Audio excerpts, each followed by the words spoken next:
Hi friends, இன்னைக்கு நம்ம எங்க இருக்கோம் அப்படின்னா திரியீங்கை மலை. இது எங்க அமைஞ்சிருக்குன்னா முசிறி பக்கத்துல இருக்கு. ஸோ இதுக்கு வந்து நிறைய சிறப்புகள் வந்து இருக்கு. ஸோ அதை வந்து பாத்தீங்கன்னா நம்ம தரிசனம் பண்ணோம்னு நான் சொல்றேன். கோயில்ல 500 படிகளுக்கு மேல இருக்கு. நீங்க கொஞ்சம் கொஞ்சமா உட்காந்து வந்து மேலே ஏறலாம். பின்னாடி பாருங்க சூப்பரான காவேரி ஆறும், அது பின்னாடி வந்து ஐயர் மலை ரொம்ப சூப்பராகவே வந்து தெரியுது.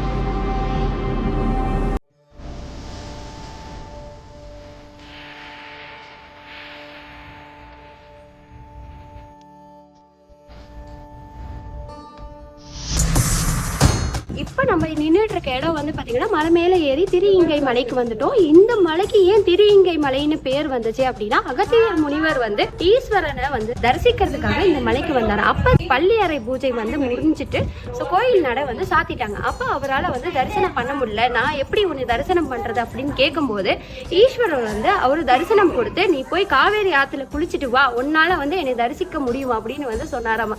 அப்போ அவர் காவேரி ஆற்றுல குளிச்சோடனே ஒரு தேனியா வந்து மாறிட்டாரு. ஸோ தேனியா மாறி வந்து அந்த தொலை வழியா வந்து சுவாமியை தரிசனம் பண்ணதுனாலதான் இதுக்கு வந்து பாத்தீங்கன்னா திரியீங்கை மலை அப்படின்ற பேர் வந்தது.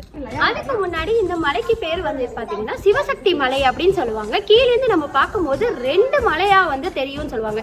ஏன்னா சிவன்ல பாதி உனக்கு தரேன், சக்திக்கு தரேன்னு சொன்ன இடம் வந்து பாத்தீங்கன்னா இந்த மலை தான். அதனால இதோக்கு இன்னொரு பேரும் வந்து பாத்தீங்கன்னா சிவசக்தி மலைன்னு சொல்லுவாங்க. இந்த வீடியோவுக்கு ஒரு லைக் போட்டு நம்ம சேனல் இன்னும் ஃபாலோ பண்ணாம இருந்தா ஃபாலோ பண்ணிட்டு பாருங்க.